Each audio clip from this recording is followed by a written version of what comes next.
اس گھڑی ہم جی رہے ہیں مگر اگلی کسی گھڑی ہمیں مر جانا ہے۔ جس طرح یہ جینا سدا کا جینا نہیں ہے، اسی طرح وہ مرنا بھی سدا کا مرنا نہیں ہوگا۔ ایک دن ہمیں اسی روح و بدن کے ساتھ ایک دوسری دنیا میں کھڑے ہوں گے۔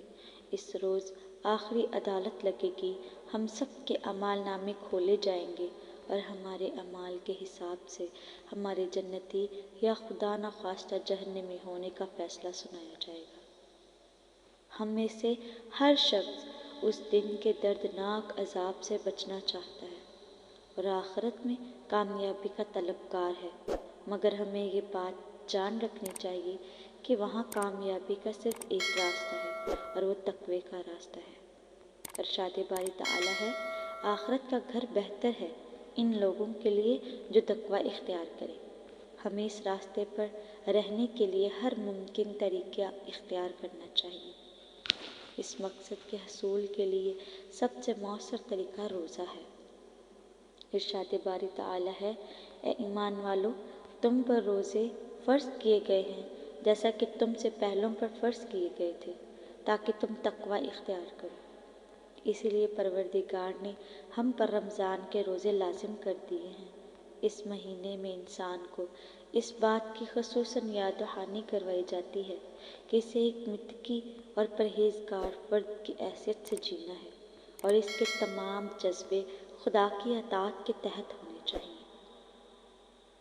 روزہ بیک وقت دو چیزوں کی تربیت ہے، ایک شکر اور دوسرا تقوی۔ کھانا اور پانی آدمی کی سب سے دو بڑی ضرورتیں ہیں۔ جب پیاس سے آدمی کا حلق سوکھ جاتا ہے اور جب بھوک سے آدمی کی انتڑیاں سوکھنے لگتی ہیں، اس وقت اس کو معلوم ہوتا ہے کہ وہ کتنا کمزور ہے اور خدا کی مدد کا کتنا محتاج ہے۔ یہ تجربہ اس کو اللہ کی عظمت اور اس کے مقابلے میں اپنے اجزاء کا احساس دلاتا ہے، جو کہ تقوی کا حاصل ہے۔ پھر جب شام کو وہ کھانا کھاتا ہے اور پانی پیتا ہے تو اس بات کا تجربہ کرتا ہے کہ اس کے خدا نے کتنی مکمل صورت میں اس کی ضرورتوں کا انتظام کر رکھا ہے۔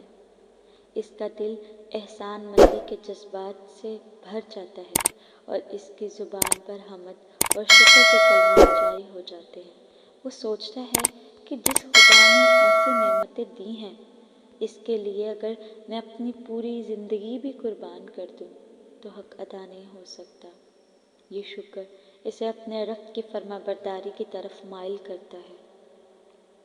رمضان میں انسان ایک ماہ تک اس بات کی مشق کرتا رہتا ہے کہ اپنے خالق و مالک کی خوشنودی حاصل کرنے کے لیے جائز خواہشات کو بھی دبائے، اور ہر سال کی یہ مشق اسے قابل بناتی چلی جاتی ہے کہ وہ زندگی کے ہر معاملے میں رمضان میں انسان ایک ماہ تک اس بات کی مشق کرتا رہتا ہے کہ اپنے مالک و خالق کی خوشنودی حاصل کرنے کے لیے جائز خواہشات کو بھی دبائے، اور ہر سال کی یہ مشق اسے اس قابل بناتی چلی جاتی ہے کہ وہ زندگی کے ہر معاملے میں اپنے خواہش و جذبات کی خوشنودی حاصل کرنے کی بجائے اپنے رب کی خوشنودی حاصل کرنے میں مصروف رہے۔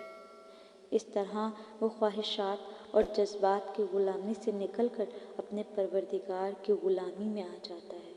یہی غلامی جنت کی ابدی بادشاہی کا خیمہ ہے۔ اس ماہ کی عظمت اور برکت بلا شبہ عظیم ہے، لیکن ایسا بھی نہیں ہے کہ اس کی رحمتیں اور برکتیں ہر اس شخص کے حصے میں آ جائیں جو اس مہینے کو پائے۔ کسان کی طرح آپ محنت اور عمل کریں گے تو جنت کے انعامات کی فصل تیار ہوگی، اور جتنی محنت کریں گے اتنی ہی اچھی فصل ہوگی۔ دل پتھر کی طرح سخت ہوں گے اور آپ غافل کسان کی طرح سوتے پڑے رہ جائیں گے تو روزہ اور تراویح کی رحمتوں کی ساری بارش بہہ جائے گی اور آپ کے ہاتھ کچھ نہ آئے گا۔ تو ایسا نہ ہو کہ رمضان گزر جائے رحمتوں اور برکتوں کے باوجود آپ اتنے بد نصیب ہوں کہ آپ کی جھولی خالی رہ جائے۔ اپنے حصے کی رحمتیں لوٹنے کے لیے کمر کس لیجیے۔ آئیے دیکھتے ہیں کہ رمضان کی تیاری کیسے کی جائے اور رمضان میں کن باتوں کا خیال رکھنا اور کن باتوں سے بچنا چاہیے۔